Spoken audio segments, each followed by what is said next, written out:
Good news, ಶುಭ ವಾರ್ತೆಗೆ ನಿಮ್ಮೆಲ್ಲರನ್ನು ಕೂಡ ಸ್ವಾಗತಿಸುವವನಾಗಿದೆ.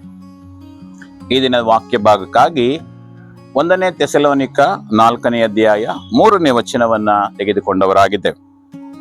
ಈ ವಾಕ್ಯ ರೀತಿ ಹೇಳ್ತದೆ, ದೇವರ ಚಿತ್ತವೇನೆಂದರೆ ನೀವು ಶುದ್ಧರಾಗಿ ಇರಬೇಕೆಂಬುದೇ ಎಂಬುದಾಗಿ.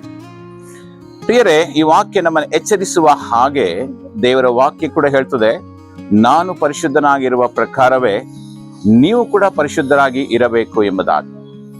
ಪ್ರಿಯರೇ, ನಾವೆಲ್ಲರೂ ಕೂಡ ಯೇಸು ಕ್ರಿಸ್ತನ ಮಕ್ಕಳಾಗಿರುವುದರಿಂದ ಆತನು ಪರಿಶುದ್ಧನಾಗಿದ್ದಾನೆ, ಹಾಗೆಯೇ ಆತನ ಮಕ್ಕಳಾದ ನಾವು ಕೂಡ ಪರಿಶುದ್ಧರಾಗಿ ಇರಬೇಕು ಎಂಬುದಾಗಿ ಬಯಸುವವನಾಗಿದ್ದಾನೆ. ದೇವರ ಚಿತ್ತವೂ ಕೂಡ ಅದೇ ಆಗಿದೆ, ನಾವೆಲ್ಲರೂ ಕೂಡ ಪರಿಶುದ್ಧರಾಗಿ ಜೀವಿಸಬೇಕೆಂಬುದಾಗಿ. ಸೊ ಈ ವಾಕ್ಯದ ಮೂಲಕವಾಗಿ ನಿಮ್ಮೆಲ್ಲರನ್ನು ಕೂಡ ಕೇಳಿಕೊಳ್ಳುವವನಾಗಿದ್ದೇನೆ, ನಾವೆಲ್ಲರೂ ಕೂಡ ನಮ್ಮಲ್ಲಿರ್ತಕ್ಕಂಥ ಅಪರಾಧಗಳನ್ನ, ಪಾಪಗಳನ್ನ, ದ್ವೇಷಗಳನ್ನ, ಕೋಪಗಳನ್ನ ಬಿಟ್ಟು ದೇವರ ಹಾಗೆ ಪರಿಶುದ್ಧರಾಗಿ ಜೀವಿಸುವುದಕ್ಕೆ ನಾವು ಬಯಸುವಾಗ ದೇವರು ಅಧಿಕವಾಗಿ ನಮ್ಮನ್ನ ಆಶೀರ್ವದಿಸುವವನಾಗಿದ್ದಾನೆಂಬುದಾಗಿ.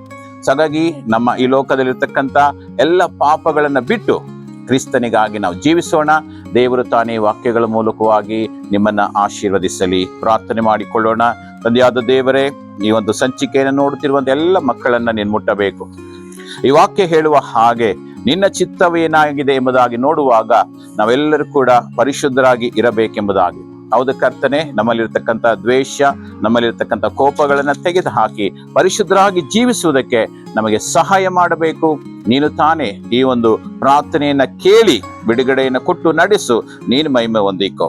ಯೇಸು ನಾಮದಲ್ಲಿ ಪ್ರಾರ್ಥಿಸ್ತೇವೆ ತಂದೆಯಾದ ದೇವರೇ, ಆಮೇನ್. Price the lord. ದೇವರು ನಿಮ್ಮನ್ನ ಆಶೀರ್ವದಿಸಲಿ.